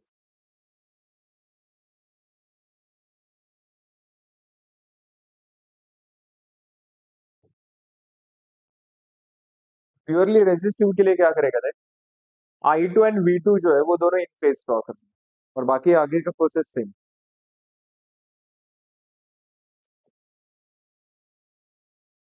बता, करंट रेफरेंस लेंगे I2,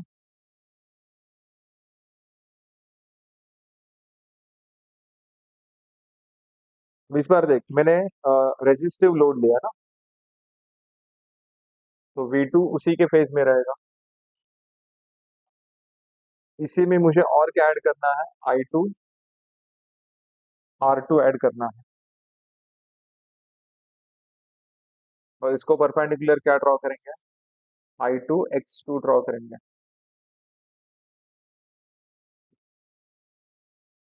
सो सबका एडिशन करने के बाद मुझे कौन मिला यहाँ पर? E2 मिला। E2 is equals to E1, transformation ratio 1 है, करेक्ट? फिर E1 को मैंने क्या किया, अपोजिट डायरेक्शन में एक्सटेंड किया, तो ये मिल गया मुझे -E1।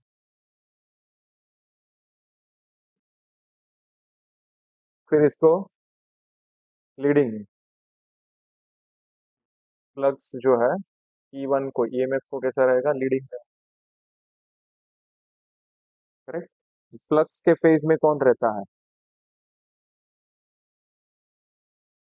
आई म्यू, आई म्यू को परपेंडिकुलर आई डब्ल्यू होता है।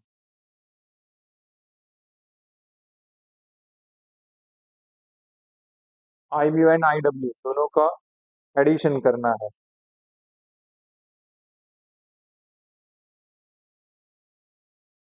तो ये मिलेगा मुझे I0।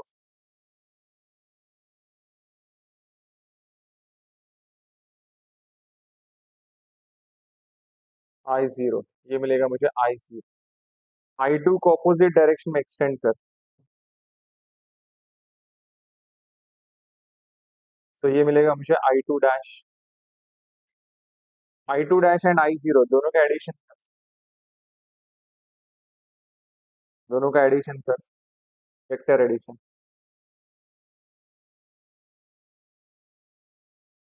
तो ये मिलेगा मुझे,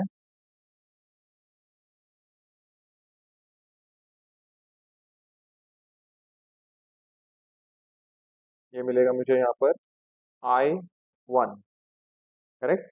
I1 को पैरेलल ड्रॉ, I1 को, I1 के फेस में I1 R1, लेकिन इसको ऐड किस में करेगा, -E1 में। फिर I1 R1 को परपेंडिकुलर ड्रॉ करें हम लोग।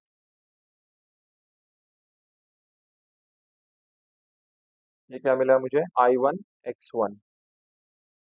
और फिर यहाँ पर रिजल्टेंट मिल गया मुझे V1। समझा, बस इतना ही है। तो फेजर डायग्राम तुम लोग अच्छे से करो, देन ईएमएफ इक्वेशन का डेरिवेशन करो अच्छे से, उसके रिलेटेड जो एग्जांपल्स है वो अच्छे से करो। फेजर डायग्राम के ऊपर क्वेश्चन कंफर्म आता है, कंफर्म ट्रांसफार्मर का, no load on load, no load का भी आता है, ऑन लोड का भी आता है। ऑन लोड में अगर आता है तो उसमें मेंशन करेंगे लैगिंग के लिए करना है, लीडिंग के लिए करना है, या फिर यूनिटी के लिए करना है। अगर मेंशन नहीं किया है तो लैगिंग के लिए आपको ड्रॉ करना है, समझा। मेंशन नहीं किया है तो लैगिंग के लिए। Clear? अब देखो बस इसके आगे और नया कुछ पढ़ने की कोशिश मत करो, नया कुछ करने की जरूरत नहीं है। आप लोग एक काम करो, जितना हुआ है DC circuit, AC circuit, three phase circuit, transformer का यहाँ तक, अगर किसी का इसके आगे का हुआ है, पहले उसने किया है तो वो भी करो। अ, जैसे कि ओसीएसी टेस्ट है या फिर इफिशिएंसी है, वो करो। नहीं हुआ है किसी का, साइड में रख दो, वो सब साइड में रख दो। ये तीन यूनिट जो है, DC, AC and three phase circuit, इसका रिवीजन दो दो तीन तीन एग्जाम्पल सॉल्व करना शुरू करो। और कहाँ से शुरू करेंगे, अपने एप्लीकेशन, एप्लीकेशन नहीं, इसमें डिस्क्रिप्शन बॉक्स में देखो, नोट्स अवेलेबल है। एक एक एग्जाम्पल देखना शुरू करने का, स्क्रॉल करते रहने का, सिर्फ पीडीएफ जो है। समझ में आ रहा है, नहीं तो देखो तुम लोग का टाइम वेस्ट नहीं होना चाहिए रे, तुम लोग का टाइम वेस्ट नहीं होना चाहिए। करो अच्छे से, ये सब जो अवेलेबल है, जितना हुआ है अच्छे से करो। अभी नया कुछ सीखने की जरूरत नहीं है, टाइम वेस्ट करने की जरूरत नहीं है।